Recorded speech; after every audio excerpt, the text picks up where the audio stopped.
Hey guys, welcome to my channel. I know you are struggling to learn new words in English or in any language. I know how it feels when in a day you hear like dozens of new words, they come into your brain and then they just get wiped away and you never use them again. I've learned 3 foreign languages and I know how it feels.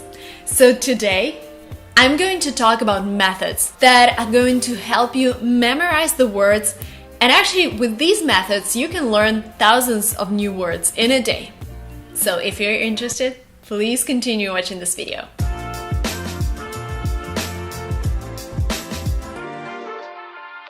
Method number 1. When you learn a new word, make sure that you've learned all of the forms of it.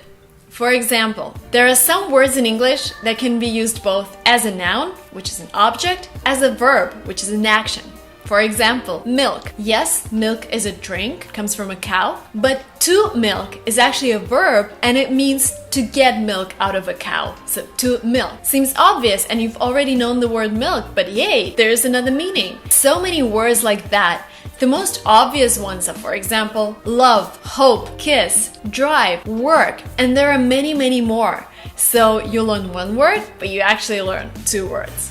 Number 2, there are words that end with T-I-O-N, for example, ambition. Guess what? In many languages, especially across Europe and maybe South America, they might sound completely the same. For example, ambition, Spanish, ambición. Correct me if I'm wrong, I've never learned Spanish, but I'm trying for you guys. I know there are a lot of Spanish speakers watching. Ambición in German, ambizione in Italian. Basically, these words are gonna sound pretty much the same. Other words that I can use: motivation, motivación, motivazione, dissertation, profession, portion, intonation, convention, sanction, and many other words. Write down the list of them, they're all gonna be the same. So the trick is, all the words that end with T-I-O-N in English are gonna sound pretty much the same in your language. Number 3, oh my god, is my favorite. Whenever you learn a new word, Google it first and go to the images section. You know why? Because sometimes you're gonna see pictures that are gonna remind you of characters or things you've seen before and you've named before, and they're just the same as the word that you're learning. For example, spear, which is a weapon. Hello, Britney Spears has the same last name, and I've actually used the word spear like thousands of times in my life because I love Britney Spears. Another word is beetle, and beetle is the small bug that can bite you, that flies, whatever, a beetle. And the first thing that comes to my mind, and that Google will show you, is New Beetle car by Volkswagen. The car, this small nice car, you know, there was this computer game when I was like 10 years old and you ran away from like police in Chicago. So they always used Volkswagen New Beetle. And yes, hello, I've been using this word for like hundreds of times in my life. Another great example is Gosling, and Gosling is a baby goose. And yes, Ryan Gosling, hello, Ryan baby goose. You will remember this forever. Method number 4. What you need to remember is that words in English have several meanings, and those meanings can be completely different, so make sure you learn at least 2 or 3 of those meanings. For example, the word to fire. To fire means to let somebody go, for example, an employee. You're fired. At the same time, the noun fire, you know, flames, all of that. If we talk about a word date, so to date means to go out with a loved one or with a person you really fancy, then a date itself is an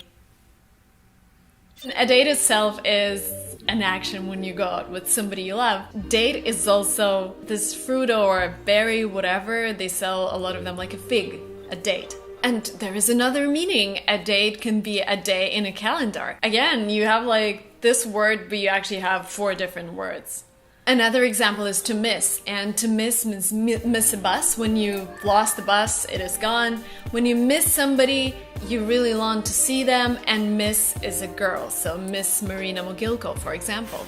Number 5, one of the easiest ones, because there are so many words that sound pretty much the same in every single language, and you don't even need to translate or adjust them or whatever. You just pronounce them in an American way or pronounce them in a British way, whatever you want to sound. For example, aquarium. In Russian it's aquarium. In German it's aquarium. In French, I don't know, aquarium? I don't know, but you got what I mean. Other great examples are antidepressant, avocado, caramel, cocktail, scandal, organist. And I can go on, and that would be like hundreds of words that sound exactly the same as in many other languages. Another very important Are you recording? Yeah. Another very important rule when it comes to learning new words is having this safety net, and this is the way I define 100 most commonly used words in the English language. And if you know, I have released a video about those 100 words. If you know those 100 words, you actually know 50% of all written English, and those words include I, me, her, female, government, and there are hundreds of those. Please watch the video if you haven't watched it yet, and please write down all of those words, and they're gonna be really useful for you because you're gonna feel safer, you're gonna feel more relaxed when you have them because they just help you form your speech. Rule number 7. Sometimes words that we know, and that might sound pretty easy, can form different expressions. Like, for example, nuts. Nuts are things that we eat, but you can also say, are you nuts? Are you nuts? This doesn't mean are you like this thing that you can eat. This means have you gone crazy? There are so many expressions like that in English. So again, when you're learning a new word, make sure you know everything that is connected with it, whether it has other forms, whether it has other meanings, or maybe it is used in a completely different way in a different expression. Another great example, I feel blue. It doesn't mean that I feel like a blue color, it means I feel sad. How's that feel, Blue? An expression that you should learn is I'm all ears, which means I'm listening carefully. Well then, I am all ears. This is how we go to the next method. When you really like a phrase or a word or anything, try to use it straight away. For example, if you're enjoying watching this video, if you think that things that I say make sense, you can comment below, Marina, I was all ears while I was watching your video, or just Marina, I'm all ears, which means for me that you liked the content, which means that you were listening attentively, maybe writing things down. So you're writing a comment, but you are actually practicing, and you're making your brain train with this new word, you're making it memorize it even more. And my last advice, yes, we've talked about a lot of words that sound the same in many languages, but there are also false friends. I was really embarrassed when I was using eventually in German, there's a word that sounds like eventuell, and I thought it has the same meaning as in English. So for example, in English, eventually means in the end. In German, eventuell means perhaps, so it's just a completely different meaning.